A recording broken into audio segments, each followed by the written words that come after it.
Alina lived with her parents in the village. Everything is as usual.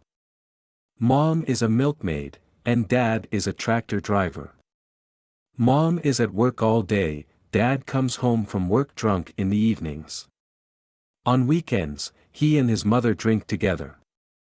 The girl, due to her age, did not understand what was happening. She only saw Mom and Dad drinking water from a bottle and becoming cheerful at first, dancing.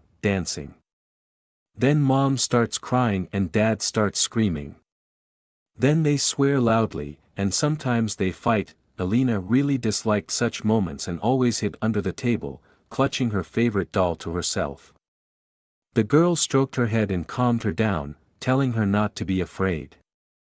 Then Mom and Dad fell asleep where they were, often before they got to bed. They were both angry in the morning, they had a headache, and Alina tried not to catch their eyes. So the weekend passed. On Monday, Mom and Dad went to work, and Alina stayed at home alone. The following weekend, everything was repeated. The girl is already used to spending weekends under the table with a doll in her arms. She stopped loving birthdays and holidays. They were exactly the same, only other people came to visit, and Mom and Dad behaved the same way, and Alina was ashamed of them.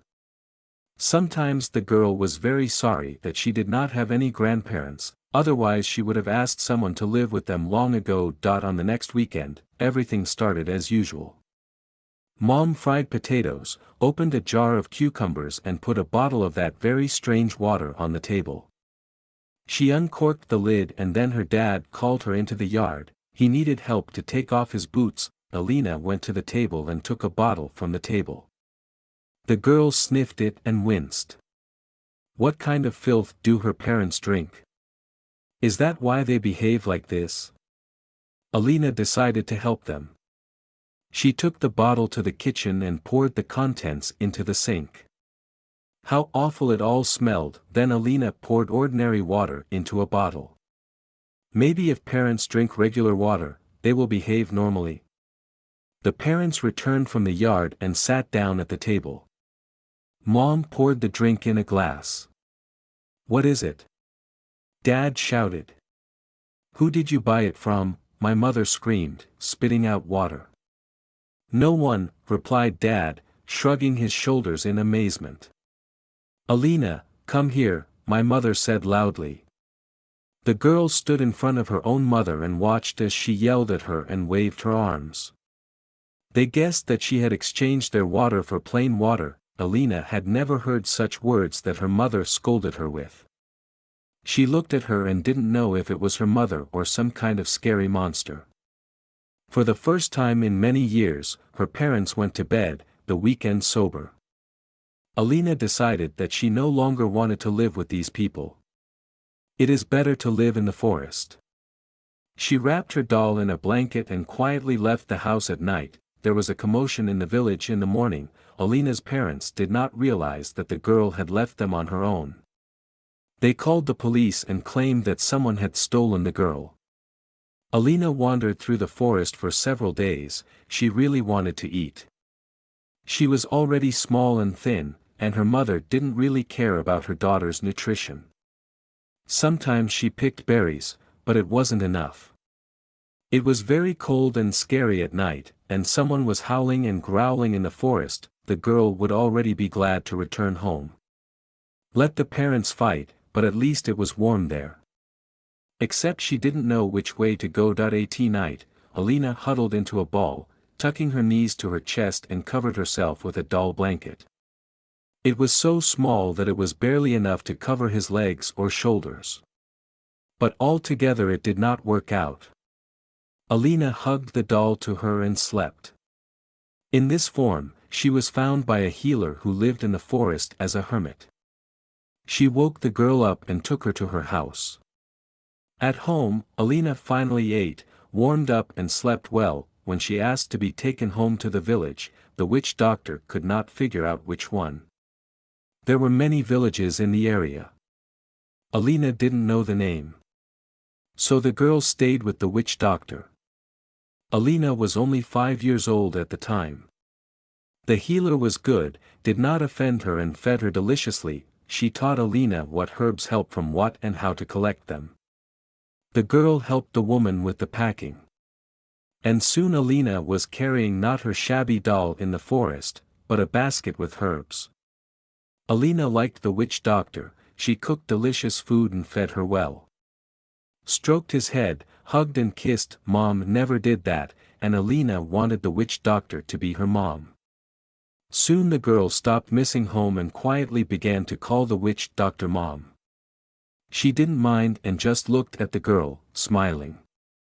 Sometimes different people came to the witch doctor along the forest paths, a man and a woman. She asked Alina to hide. She was used to it. She would crawl under the table, hug her doll and sit very still. Now Alina was afraid that someone would notice her and take her to her parents. She couldn't even remember their faces anymore. She only remembered them fighting. One day, a woman came to the healer, whose voice reminded Alina very much of her mother's voice. The very first one she ran away from. Alina even stopped breathing. As long as she didn't accidentally look under the table, the woman asked her to give her some medicine so that she could pour it on her husband so that he would stop drinking. She herself has been quitting for a long time since her daughter disappeared. Without a doubt, it was Alina's mother. She didn't understand what her mother had done, but she really didn't want to go back to her. The daughter-in-law said that her husband should come to her himself, otherwise nothing would work out. The woman left. A few days later, a man appeared in their house. Alina hid under the table. The man was drunk, he was staggering, and he was stumbling. At some point, he bent down and saw the girl under the table. Alina recognized him, it was definitely her father. But the man did not recognize her, he wiggled 2 fingers and said, "Uti uti." And when he got out from under the table, he said to the healer, "What a timid daughter you have." He didn't recognize Alina, he didn't recognize his own lost daughter. The witch doctor escorted him out and told him to come back.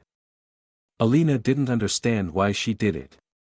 She seemed to realize that it was Alina's father, but she didn't say anything. Her father came often now, and the healer locked Alina in another room so that they would not accidentally meet. Alina didn't know what they were doing there.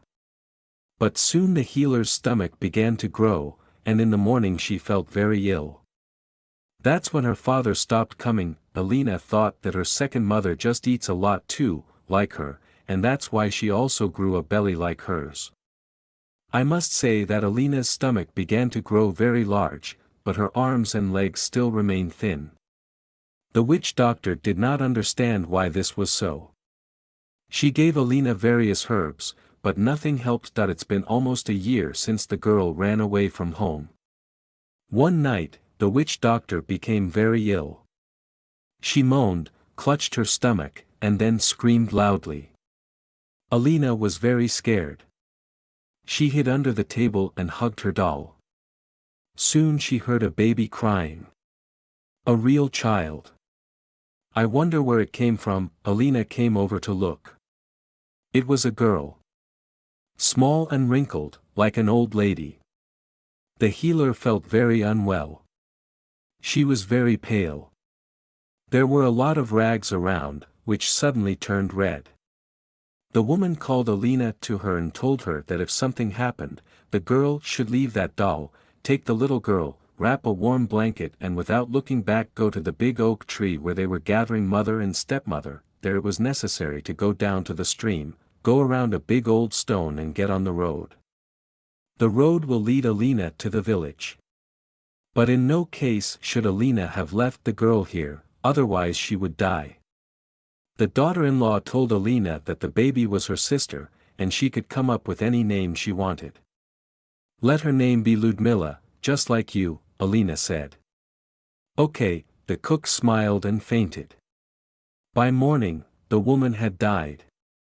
Alina did everything as she told her, left the doll, took little Luda and went to the big oak tree. The whole village gasped when they saw a little 6-year-old girl with a big belly come out of the forest. She was undoubtedly pregnant, the grandmothers whispered. And what is she carrying, a doll? Alina, who disappeared more than a year ago, was not immediately recognized in her neighbor. Run quickly, your pregnant Alina is back there. Someone shouted at the house of Alina's mother. The girl's parents had not been drinking for a long time. The mother left almost immediately and began going to church to pray for her daughter. My father also quit. Thank you, the snowhawk helped. Now the two of them prayed for the health of the missing child. How is she pregnant? Are you crazy or something? She's only 6. Alina's mother screamed and ran down the street. Alina was indeed walking through the village. She was carrying a doll in her arms. That's exactly what her mother remembered. Except her belly was really big. When they found out that the girl was holding not a doll, but a child, everyone was just stunned. The doctor examined the girl and said that there was no pregnancy, she just had worms. Alina told about the witch doctor, but did not tell anyone that she had seen both her mother and father. Dad coughed for a long time when he listened to his daughter. Alina was cured. They adopted Ladaka, because Alina insisted that this was her sister. That's the story. And thank you for listening to the end. Don't forget to subscribe and like, and also click on the bell so that you don't miss new videos. Have a nice day.